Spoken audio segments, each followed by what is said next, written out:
Welcome back to the studio. I'm Nathan Thomas. I'm here with Damian Ratajczak, who is the CEO of Sova Marketing, and we're talking today about the technical challenges and complexities and some crazy adventures he encountered whilst producing and creating the film Final Diagnosis, produced by JT Maticus. So, Damian, you were in charge of the legal, technical, practical side of this enormous production that was filmed in Poznan. Mm-hmm. How was that experience for you? Well, you can imagine that it was probably the biggest challenge I've ever had thus far. So JT Maticus, he wanted to produce this film, but obviously he's not Polish, and we were filming in Poland. So there was a lot of obstacles that I had to face. Almost everything, because obviously I have some business experience, but these were new aspects of it. Like, for instance, finding a lawyer that is not a business lawyer but an entertainment lawyer, which I never thought possible in Poland, but apparently we have such. And we found one pretty good one that resolved that issue. Any other aspects, for instance, finding extras. Apparently we needed more than 100 extras. And to facilitate that, the idea that was not very conventional, what we did is we created a Tinder profile, and we were trying to recruit through that profile. And I don't think that anyone has done it before. So hang on, you use Tinder, the dating app, right, to recruit extras for your movie? That was one of the options, exactly. Yeah. Okay, well, not exclusive. Exclusively. And that was successful? It was successful, yes. So, that way you can actually, because I saw some other profiles that do, maybe not job recruitment, but people look for weird things, let's be honest. But in general, I must admit that was creative and successful. So that was an innovative way of solving the solution of recruiting extras? Yes. So what other weird and wonderful challenges or strange happenings, shall we say, occurred when you were trying to put together this massive feature production? So, as with every production, I would say that what is challenging is time and the budget, and that you need to put it all together. So our schedule was very tight, and people were overstressed, and overworked. So one of the things that I can recall from the set is that some of the crew members, no names, I don't even know names of everyone that was on the set, but it was so exhausting for them that they actually needed some nutrition. So in order to get those nutritions, what they did is they used some electrolytes. That was an injection of electrolytes. So like an IV drip? Yes, exactly. On the set? Behind the scenes. Behind the scenes. I wasn't aware. I was on the set. I didn't see this. No one offered me one. Exactly. No one offered me neither. Right? But that's an innovative way to combat the battle fatigue of filming for... Seems that it worked for them, right? What was the longest day of filming? That was actually the longest day of filming, which was, at least 12 hours. 12 hours. Yeah. So this was, if I recall correctly, when you wanted to transform a club in Poznan, Minoga, into looking and feeling like a nightclub in Prague. And every inch of this place was transformed.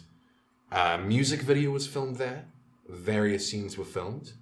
How was that whole experience from a management perspective? You're totally right. That's exactly how it was. But I think we are missing out here on one important aspect. That is, the whole scene was supposed to be sort of surreal. Right. And that made it even more difficult because to change, say, one club to another club, maybe it's not so much of work as here when we had to actually make it in a way dreamy. I don't want to spoil the film, so I'm not going into the details, but that was very challenging. just to give you a perspective, having 150 extras on the set, that made it massive itself. Overall, what we did is basically we decided to build the set as it goes. So basically, we were recording one part of the scene and walking towards the other sides of the club and building the set as we go. And how was that experience for you, psychologically, emotionally, having a large share of the responsibility for over 150 people, this crazy surrealist experience, dealing with people from all over the world, right here in your hometown of Poznan? What I can say is that we used the help of actors agency, and I can recommend them here, Gagawai agency here in Poznan. So that was a big help, obviously. But on the other hand, I think if you want to put yourself in my shoes, what you have to do in a situation like this is to realize that you have, say, this one day and day only, and you have to utilize it the best way possible. So there is no excuses and no, I don't know, shit happens kind of things. You just must get this done, right? And I think with this kind of attitude, you can actually execute whatever you want. So what would be, let's say, the highest point for you, the moment of greatest happiness or success during the course of the filming? And what would be the lowest point, the moment that was the most stressful or scary or frustrating or weird?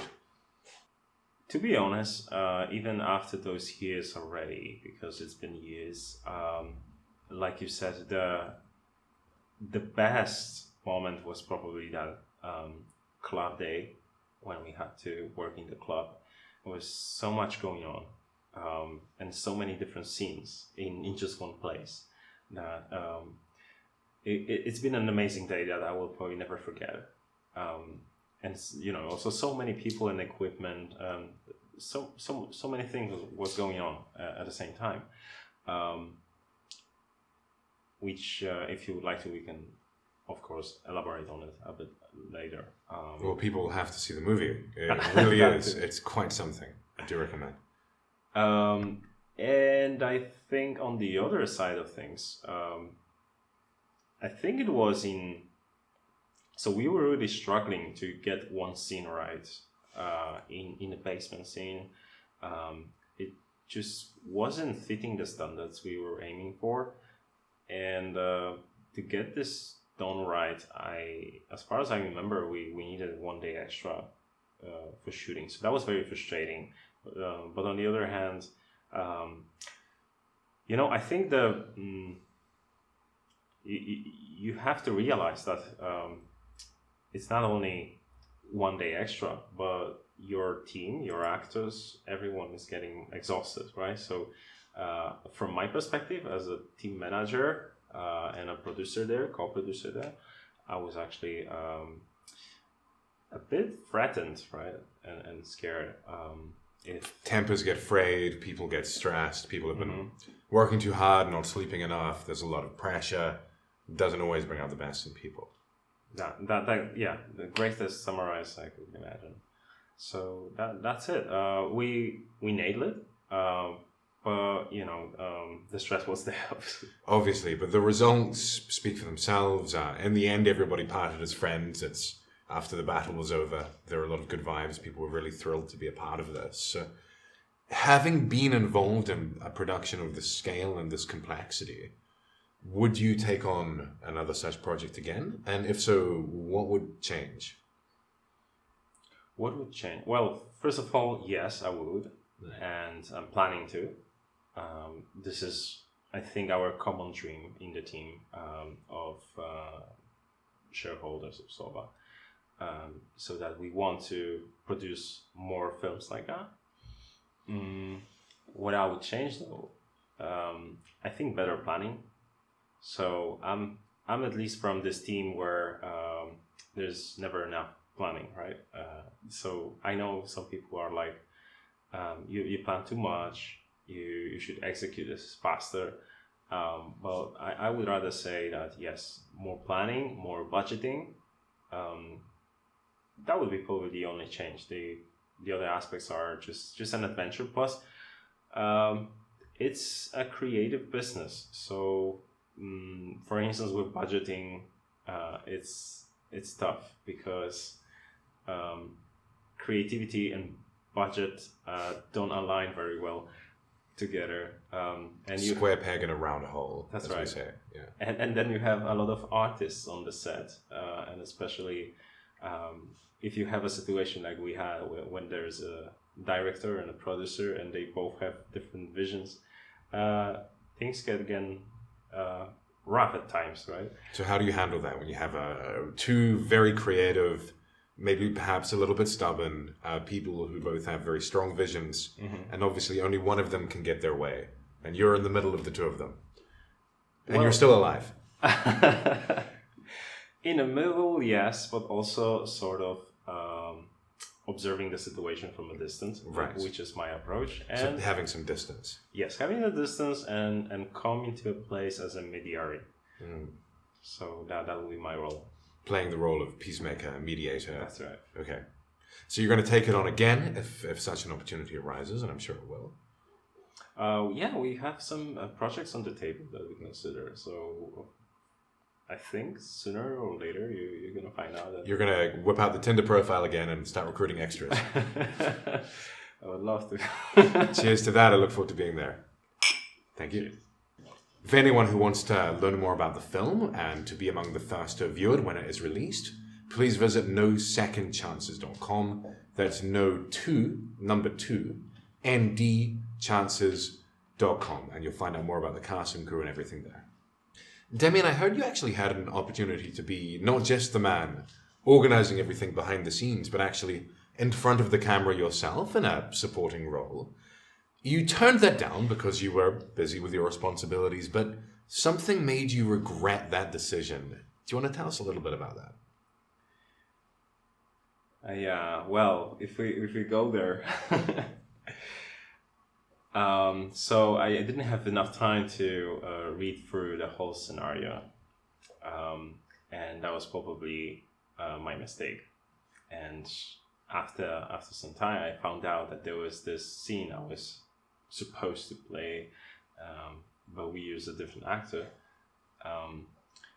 and there was this beautiful female actress, right, who was a part of this role, and there was a kissing scene, and then when we watched this with JT Maricus, I told him that, look, if I ever knew that I'm supposed to kiss this girl, I would definitely play that role.